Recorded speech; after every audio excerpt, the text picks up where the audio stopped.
শুভেচ্ছা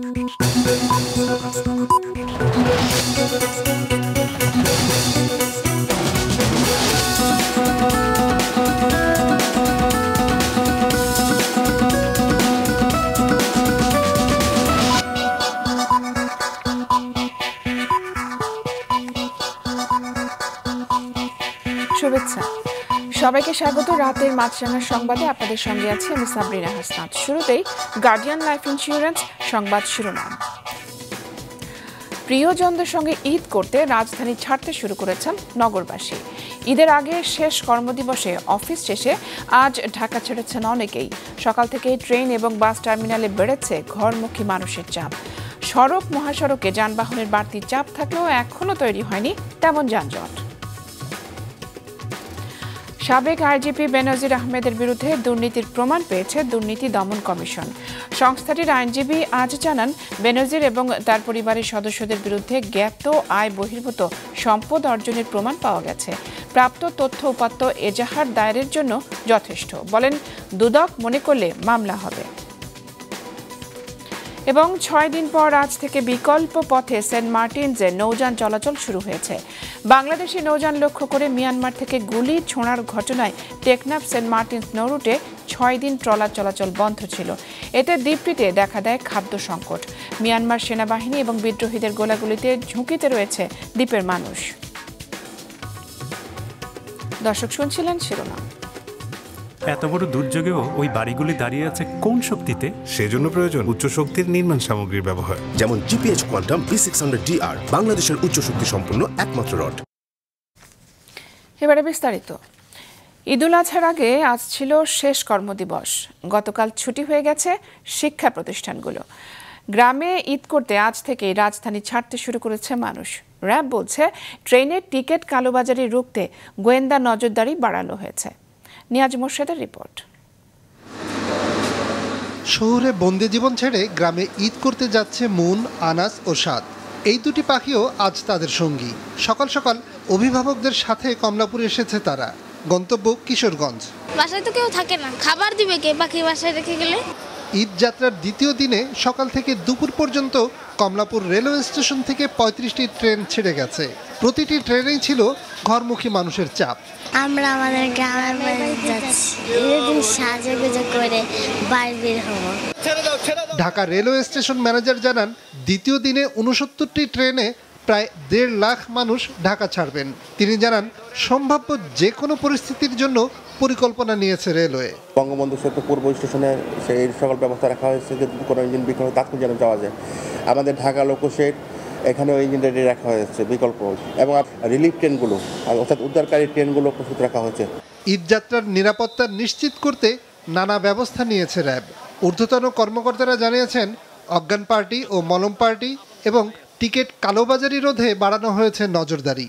টিকিট কালোবাজারি যে চক্র আছে তাদের বিরুদ্ধে আমাদের গোয়েন্দা নজরদারি অব্যাহত আছে, এবং এবছর আমরা আশা করছি যে এ ধরনের সেই অভিযোগগুলো আমাদের আর থাকবে না। শুধু রেলপথ নয়, রাজধানীর 3টি প্রধান টার্মিনাল থেকে দেশের বিভিন্ন জেলায় সকাল থেকেই ছুটছে বাস। মহাখালী থেকে বাড়তি ভাড়া নেওয়ার অভিযোগ জানিয়েছেন যাত্রীরা। অবশ্য টার্মিনাল পর্যবেক্ষণে যাওয়া বিআরটিএ চেয়ারম্যানের দাবি, এমন ঘটনা ঘটছে না। 150 টাকা তাই আমরা 300 মনে করেন 250 মনে করলাম 400 টাকা। টার্মিনাল পরিদর্শন করে যাত্রীদের আমরা জিজ্ঞাসাবাদ করে দেখেছি, বরং দূরপাল্লা যে বাসগুলো যাচ্ছে এখানে ভাড়া কম নিচ্ছে, বেশি না। সরকারি চাকরিজীবী অধিকাংশই দুপুরের পর ঢাকা ছাড়তে শুরু করেছেন। বেসরকারি চাকরিজীবীরা সন্ধ্যায়, আর তৈরি পোশাক কারখানার শ্রমিকরা যাবেন গার্মেন্টস ছুটি হলে। নিয়াজ মোর্শেদ, মাছরাঙা সংবাদ, ঢাকা। এদিকে ঈদ উপলক্ষে দেশের বিভিন্ন সড়ক মহাসড়কে বেড়েছে গাড়ির চাপ। তবে সকাল থেকে এ পর্যন্ত ঢাকা টাঙ্গাইল এবং ঢাকা ময়মনসিংহ মহাসড়ক দিয়ে ভোগান্তি ছাড়াই গাড়ি চলছে। শৃঙ্খলা রক্ষার দায়িত্বে নিয়োজিত আছেন আইন শৃঙ্খলা বাহিনীর সদস্যরা। ঢাকা রংপুর মহাসড়ক দিয়েও নির্বিঘ্নে নিজ নিজ গন্তব্যে পৌঁছাচ্ছেন যাত্রীরা। এদিকে গেল কয়েকদিনের চেয়ে পাটুরিয়া দৌলতদিয়া রুটে আজ কিছুটা বেড়েছে ঈদে ঘরমুখী মানুষ এবং যানবাহনের চাপ। ওই রুটে মানুষ এবং যানবাহন পারাপারের জন্য রয়েছে ছোট বড় 20টি ফেরি এবং 30টি লঞ্চ। এবারে অন্য প্রসঙ্গ। সংযুক্ত আরব আমিরাতের বিনিয়োগকারীদের বাংলাদেশের বিশেষ অর্থনৈতিক অঞ্চলে বিনিয়োগের আহ্বান জানিয়েছেন প্রধানমন্ত্রী শেখ হাসিনা। সংযুক্ত আরব আমিরাতের রাষ্ট্রদূত আবদুল্লাহ আলী আবদুল্লাহ খাসেফ আল হামদি সকালে গণভবনে সাক্ষাৎ করতে এলে একথা বলেন প্রধানমন্ত্রী। সে সময় রাষ্ট্রদূত জানান, বাংলাদেশিদের জন্য তার দেশের চাকরির ব্যবস্থা আছে কিনা নিশ্চিত হওয়ার পর তারা বাংলাদেশ থেকে জনশক্তি নেবে। এ সময় প্রধানমন্ত্রীকে তার দেশ সফরের আমন্ত্রণ জানান রাষ্ট্রদূত।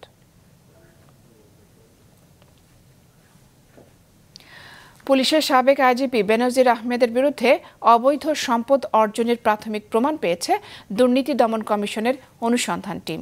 বিষয়টি স্পষ্ট করে দুদকের আইনজীবী খুরশিদ আলম খান জানান, আদালত কর্তৃক বেনজির এবং তার পরিবারের সম্পত্তি জব্দের আদেশ এবং তা জব্দ করার মাধ্যমে প্রাথমিক প্রমাণ মেলে। এখন বেনজিরের বিরুদ্ধে মামলার বিষয়ে সিদ্ধান্ত নেবে কমিশন। মামলা করার মতো যথেষ্ট তথ্য উপাত্ত হাতে এসেছে বলেও জানান তিনি। এর আগে বেনজির এবং তার পরিবারের সদস্যদের বিরুদ্ধে অবৈধ সম্পদ অর্জনের অভিযোগ ওঠায় অনুসন্ধানের সিদ্ধান্ত নেয় দুদক, যা চলমান রয়েছে।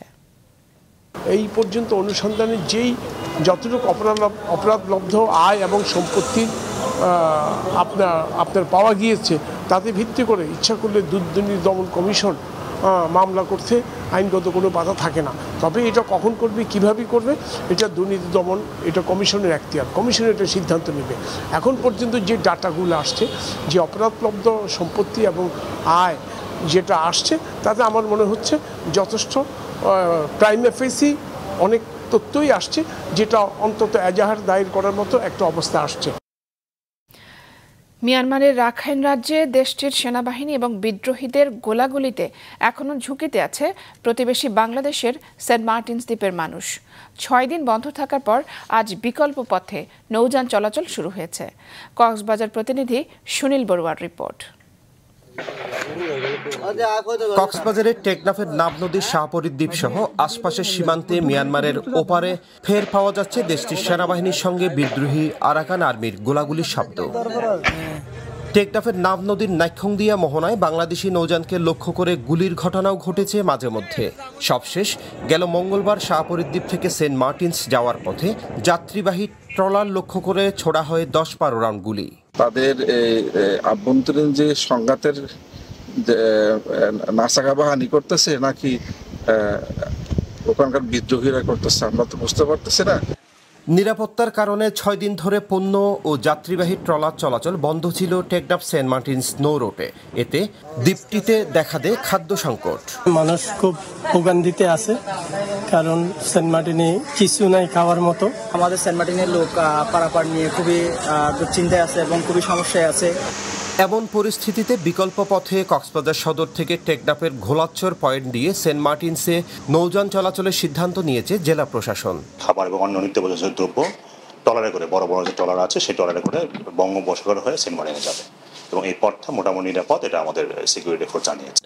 আর যাত্রীদের বিষয় আছে, যারা ইমার্জেন্সি কেস আছে আর কি, মেডিকেল বা এরকম কেস আছে, সেক্ষেত্রে আমরা শাহপরী দ্বীপের পাশ দিয়ে গোলার চর যে জায়গাটা আছে, ওখানে একটা চ্যানেল আছে, যদি ওখানে পানি কম থাকে, বাট সেখানে আমরা জ্বরের সময় এটা যাওয়া সম্ভব এবং যখন তারা যাবে আর কি, যাওয়া আসা করবে যাত্রীরা, সেই ক্ষেত্রে আমাদের কোস্টগার্ড তাদের নলেজে পড়া থাকবে, তারা সিকিউরিটি পাঠা তারা দেখবে।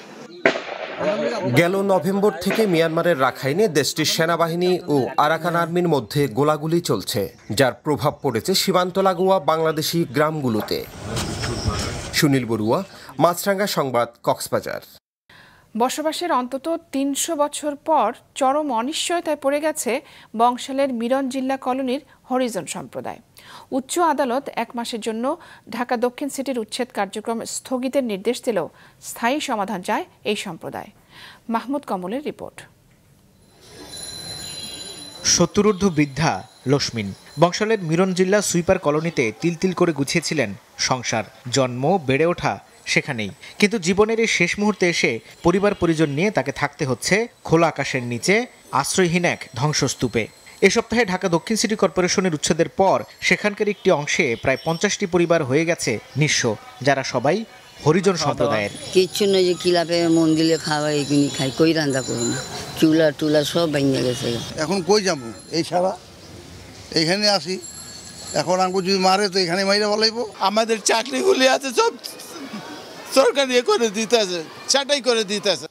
এ শহর পরিচ্ছন্ন রাখতে এখানকার মানুষের প্রয়োজনেই অন্তত ৩০০ বছর আগে ব্রিটিশ শাসকরা ভারতের তেলেগু থেকে ঢাকায় নিয়ে আসেন এই হরিজন সম্প্রদায়ের মানুষ। তখন থেকেই বংশালের ওই অংশে তারা বসবাস করছেন বংশ পরম্পরায়। মুক্তিযুদ্ধের পেছনেও রয়েছে তাদের অবদান। 10 শহীদের রক্তে ভিজেছে সেখানকার জনপদ। 400 বছর ধরে সেখানে গড়ে উঠেছে আলাদা এক সংস্কৃতি, সভ্যতা। হরিজন বাসিন্দারা জানালেন, এখন অন্তত 800 পরিবারের বসবাস সেখানে।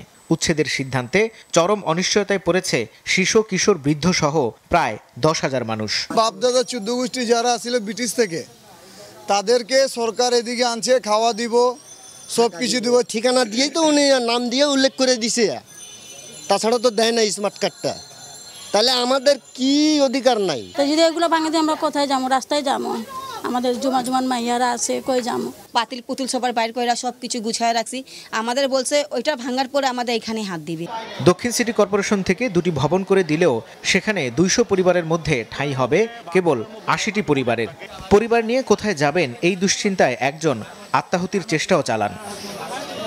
সকালে ক্ষতিগ্রস্ত পরিবারের সঙ্গে দেখা করতে যান সংসদের বিরোধী দলীয় নেতা ও জাতীয় পার্টির চেয়ারম্যান জিএম কাদের। দাবি জানান পুনর্বাসনের। তারা একটা দোকান দিতে পারে না, তাদের খাতে কেউ খায় না, তাদের হাতে কোনো সার্ভিস কেউ নিতে চায় না, কিন্তু তাদের ছাড়া আমাদের জীবন একেবারে অচল হয়ে যায়। তাদেরকে কোনো না কোনোভাবে তাদেরকে রিহ্যাবিলিট করা, বন্দোবস্ত করা সরকারের দায়িত্ব। আমি জোর দাবি জানাচ্ছি। এক রিটের প্রেক্ষিতে দুপুরে উচ্চ আদালত 30 দিনের জন্য উচ্ছেদ স্থগিতের নির্দেশ দেন। তবে এর স্থায়ী সমাধান চায় হরিজন সম্প্রদায়। মাহমুদ কমল, মাছরাঙা সংবাদ, ঢাকা। ঈদুল আজহা উপলক্ষে আসছে 17 জুন মেট্রো রেল চলাচল বন্ধ থাকবে। এছাড়া অফিসের নতুন সময়সূচির কারণে পরিবর্তন হয়েছে মেট্রো রেলের পিক ও অফ পিক আওয়ারের সময়। বিকেলে রাজধানীর প্রবাসী কল্যাণ ভবনে মেট্রো রেলের কার্যালয়ে ঢাকা ম্যাস ট্রানজিট কোম্পানির ব্যবস্থাপনা পরিচালক MAN সিদ্দিক জানান, 19 জুন থেকে উত্তরা থেকে প্রথম মেট্রো রেল ছাড়বে 7:10 মতিঝিল থেকে শেষ মেট্রো রেল ছাড়বে 9:13 এছাড়া কোরবানির পশুর চামড়া এবং মাংস মেট্রো রেলে বহন করা যাবে না। এবারে রাঁধুনি সৌজন্যে কোরবানির পশুর হাটের খবর।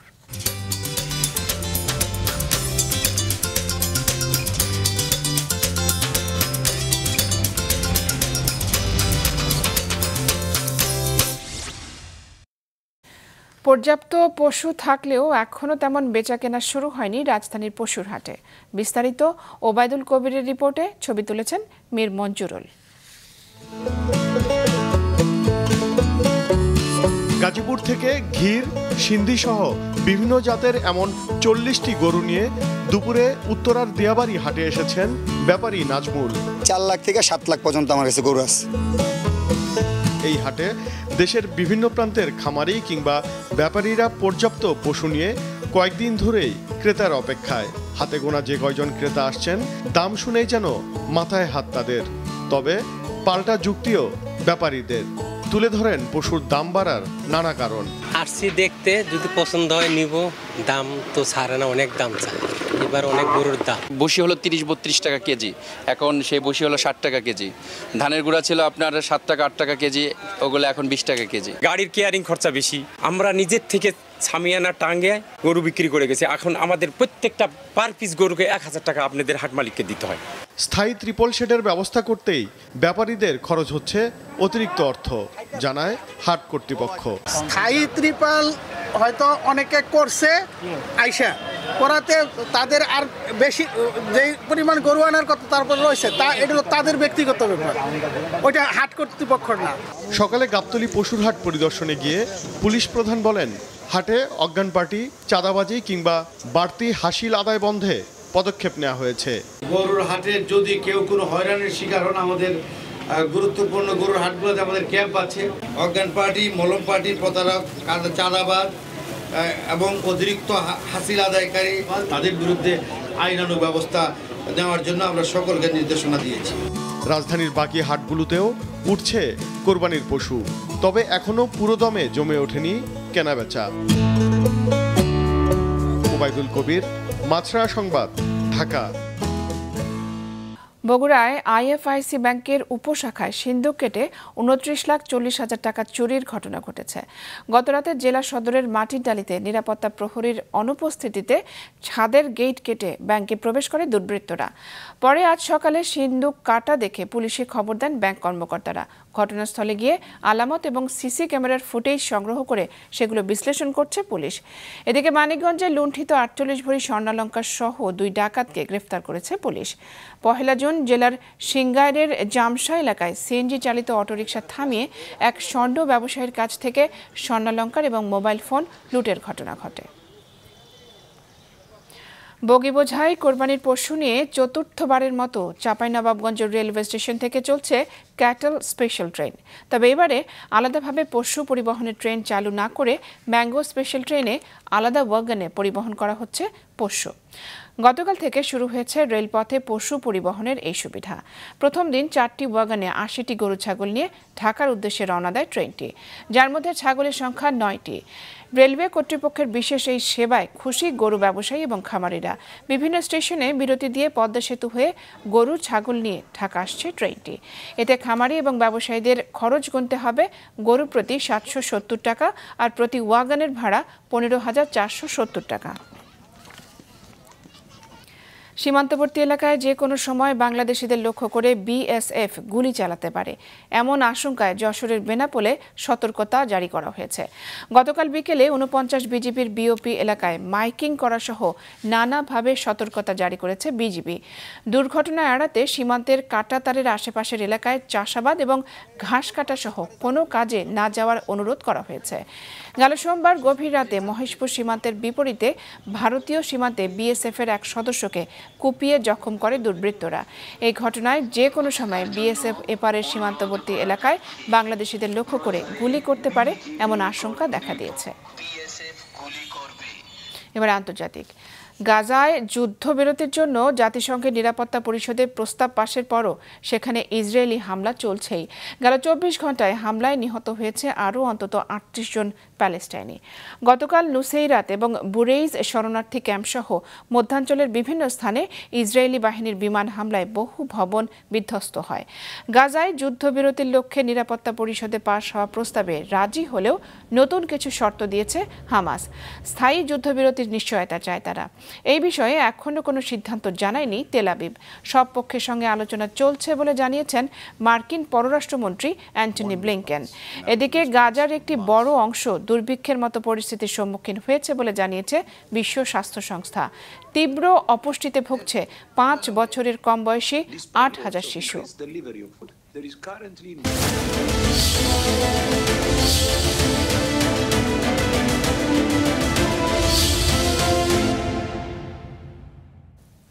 সেন্ট ভিনসেন্টে নেদারল্যান্ডসকে 160 রানের টার্গেট দিয়েছে বাংলাদেশ। আগে ব্যাট করে 5 উইকেটে 159 রান তোলে টাইগাররা। ব্যাটিংয়ে নেমে শুরুতেই অধিনায়ক নাজমুল শান্ত এবং লিটন দাসের উইকেট হারায় বাংলাদেশ। তবে তানজিদ তামিম এবং সাকিবের আগ্রাসী ব্যাটে ঘুরে দাঁড়ায় টাইগাররা। পাওয়ার প্লেতে বাংলাদেশ তোলে 54 রান। জুনিয়র তামিম এবং সাকিবের জুটি থেকে আসে 48 রান। এতে 14 ওভারেই 100 রানে পৌঁছায় বাংলাদেশ দল। এই ম্যাচ জিতলে সুপার 8-এর পথে অনেকটাই এগিয়ে যাবে শান্তরা। গ্রুপে বাংলাদেশের শেষ ম্যাচ আগামী সোমবার নেপালের বিপক্ষে। রাতের সংবাদ শেষ করছি, তার আগে গার্ডিয়ান লাইফ ইন্স্যুরেন্স সংবাদ শিরোনামগুলো জানিয়ে দিচ্ছি আরও একবার। ঈদ করতে রাজধানী ছাড়ছেন নগরবাসী। ট্রেন ও বাস টার্মিনালে যাত্রীদের ভিড়। চাপ বাড়লেও মহাসড়কে নেই তেমন যানজট। সাবেক আইজিপি বেনজিরের বিরুদ্ধে দুর্নীতির প্রমাণ পেয়েছে দুদক। চাইলে মামলা করতে পারে জানালেন সংস্থাটির আইনজীবী।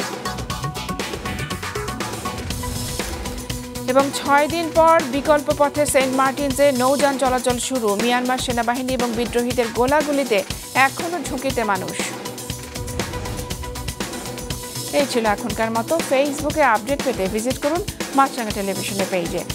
ইউটিউব চ্যানেলেও দেখতে পারেন আমাদের সংবাদ, প্রতিবেদন এবং অনুষ্ঠান। দর্শক, রাস্তার ধুলো এবং ধোঁয়া ফুসফুসের ক্ষতির কারণ হতে পারে, তাই জীবাণু ও ফুসফুসের সংক্রমণ থেকে সুরক্ষিত থাকতে ব্যবহার করুন ফেস মাস্ক।